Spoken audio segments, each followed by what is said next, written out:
P Thankachan മുൻ UDF convener ആയിരുന്ന കോൺഗ്രസിന്റെ പ്രമുഖ നേതാവ് പി തങ്കച്ചൻ അന്തരിച്ചു. വിവരങ്ങളുമായി അർച്ചന ചേരുന്നു. അർച്ചന, എവിടെയായിരുന്നു, എപ്പോഴായിരുന്നു അന്ത്യം, എന്തൊക്കെയാണ് വിശദാംശങ്ങൾ? അജിംഷാദ്, ഇന്ന് 4:30 കൂടിയാണ് പി തങ്കച്ചന്റെ അന്ത്യം സ്ഥിരീകരിക്കുന്നത്. ഏറെ നാളായി കൊച്ചിയിലെ സ്വകാര്യ ആശുപത്രിയിൽ ചികിത്സയിലായിരുന്നു. വാർഷിക സഹജമായ അസുഖത്തെ തുടർന്ന് തീവ്രപരിചരണ വിഭാഗത്തിലായിരുന്നു. തുടർന്ന് ഇന്ന് 4:30 കൂടിയാണ് ഇപ്പോൾ അന്ത്യം സ്ഥിരീകരിച്ചിരിക്കുന്നത്. എന്തായാലും കോൺഗ്രസിനെ സംബന്ധിച്ച് 1968 പെരുമ്പാവൂർ കോർപ്പറേഷന്റെ ചെയർമാനായിട്ടാണ് അദ്ദേഹം പൊതുരംഗത്തേക്ക് പ്രവേശിക്കുന്നത്. പിന്നീട് നിരവധി തവണ കോർപ്പറേഷൻ ചെയർമാനായി. അതിന്റെ റെക്കോർഡും തങ്കച്ചന്റെ പേരിലാണ്. പിന്നീട് 1982 പെരുമ്പാവൂരിൽ നിന്ന് ആദ്യമായി നിയമസഭാ അംഗമായി തെരഞ്ഞെടുക്കപ്പെടുന്നത്.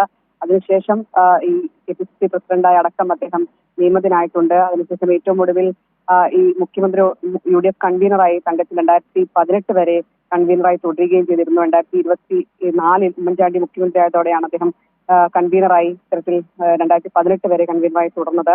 അങ്ങനെ KPCCയിലെല്ലാം തന്നെ പ്രസിഡന്റായി ഒരുപാട് കാലം അദ്ദേഹം നിയമിതനായിട്ടുണ്ട്. അദ്ദേഹത്തിന്റെ വിയോഗ വാർത്തയാണ് ഇപ്പോൾ വരുന്നത്. വൈകിട്ട് 4:30 കൂടി കൊച്ചിയിലെ സ്വകാര്യ ആശുപത്രിയിലായിരുന്നു അന്ത്യം. അദ്ദേഹത്തിന്റെ മരണ വാർത്ത അറിഞ്ഞ് നിരവധി പേർ ആശുപത്രിയിലേക്ക് എത്തുകയും ചെയ്യുന്നുണ്ട്.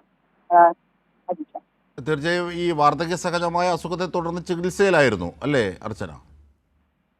അതിനുശേഷം കഴിഞ്ഞ കുറെ ദിവസങ്ങളായി അദ്ദേഹം ആശുപത്രിയിൽ ചികിത്സയിലായിരുന്നു. ഓരോ തവണ ഇത്തരത്തിൽ ആശുപത്രി അധികൃതരുമായി ബന്ധപ്പെടുമ്പോൾ അദ്ദേഹത്തിന് നേരിയ പുരോഗതി ഉണ്ടെന്ന് അറിയിക്കുകയും ചെയ്തിരുന്നു. എന്നാൽ കഴിഞ്ഞ കുറച്ച് ദിവസമായി അദ്ദേഹം മരുന്നുകളോട് പോലും പ്രതികരിക്കുന്നുണ്ടായിരുന്നില്ല. തുടർന്ന് അദ്ദേഹത്തിന്റെ ആരോഗ്യസ്ഥിതി വളരെ മോശമാകുകയായിരുന്നു. തുടർന്ന് ഇന്ന് 4:30 കൂടിയാണ് അദ്ദേഹത്തിന്റെ വിയോഗ വാർത്ത ഇപ്പോൾ സ്ഥിരീകരിച്ചിരിക്കുന്നത്. കഴിഞ്ഞ കുറച്ച് ദിവസങ്ങളായി വെന്റിലേറ്ററിന്റെ സഹായത്തോടെയാണ് അദ്ദേഹം കഴിഞ്ഞിരുന്നത്. എന്നാൽ ഇപ്പോൾ അദ്ദേഹത്തിന്റെ മരണവാർത്ത സ്ഥിരീകരിച്ചിരിക്കുകയാണ്. പെരുമ്പാവൂരിലാണ് അദ്ദേഹത്തിന്റെ സ്വദേശം.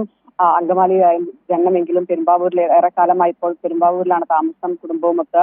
എന്തായാലും അദ്ദേഹത്തിന്റെ വിയോഗ വാർത്ത രാഷ്ട്രീയ കേരളത്തെ സംബന്ധിച്ച് തീരാ ദുഃഖം തന്നെയാണ്.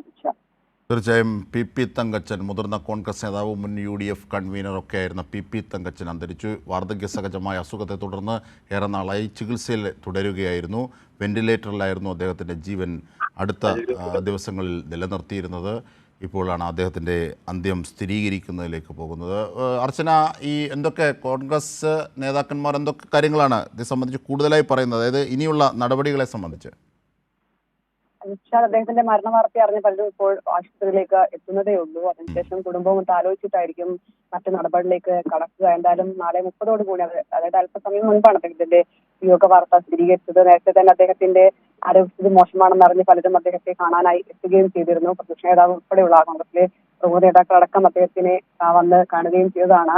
എന്തായാലും ഇപ്പോൾ ഈ കുടുംബവുമൊത്ത് ആലോചിച്ചായിരിക്കും മറ്റ് തീരുമാനങ്ങൾ ഉണ്ടാകുക. അദ്ദേഹത്തിന്റെ സ്വദേശം പെരുമ്പാവൂരാണ്. എന്തായാലും കൊച്ചിയിലടക്കം പൊതുദർശനം ഏർപ്പെടുത്താനുള്ള സാധ്യത കൂടിയുണ്ട്. എന്തായാലും അത്തരം കാര്യങ്ങൾ ചില നടപടികളിലേക്ക് കടക്കുന്നതേ ഉള്ളൂ. ഇപ്പോൾ അല്പസമയം മുൻപാണ് അദ്ദേഹത്തിന്റെ മരണം സ്ഥിരീകരിച്ചിരിക്കുന്നത്. ഇന്ന് ആശുപത്രിയിൽ എത്തുകയാണോ അല്ലെങ്കിൽ വീട്ടിലേക്ക് കൊണ്ടുപോകുമെന്ന കാര്യത്തിൽ വ്യക്തതയില്ല. എന്തായാലും അത്തരം കാര്യങ്ങളിലും ഇപ്പോൾ സംസ്കാര ചടങ്ങുകളൊക്കെ തന്നെ ഈ കുടുംബവുമായി ആലോചിച്ച ശേഷമായിരിക്കും എന്തായാലും തീരുമാനിക്കുക. എന്തായാലും കോൺഗ്രസിനെ സംബന്ധിച്ച് അദ്ദേഹത്തിന്റെ വിയോഗ വാർത്ത വളരെ തീർച്ചയായും കോൺഗ്രസിനെ സംബന്ധിച്ച്, കേരള രാഷ്ട്രീയത്തെ സംബന്ധിച്ചൊക്കെ വലിയ വിടവാണ്. കാരണം വളരെ കോൺഗ്രസിനെ സംബന്ധിച്ച് പ്രത്യേകിച്ച് ഗ്രൂപ്പ് പോരുകളൊക്കെ അതിൻ്റെ അത്യുന്നതയിൽ നിൽക്കുകയും കായികമായി പോലും നേതാക്കന്മാർ അടികൂടുന്ന സാഹചര്യമൊക്കെ തെരുവിലുണ്ടായ സാഹചര്യങ്ങളുണ്ടായിട്ടുണ്ട്.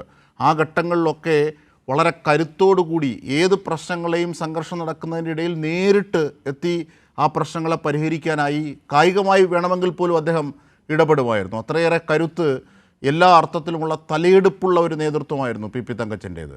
ഓർക്കുന്നു പഴയ കാര്യങ്ങൾ നമ്മൾ, അല്ലേ അർച്ചന?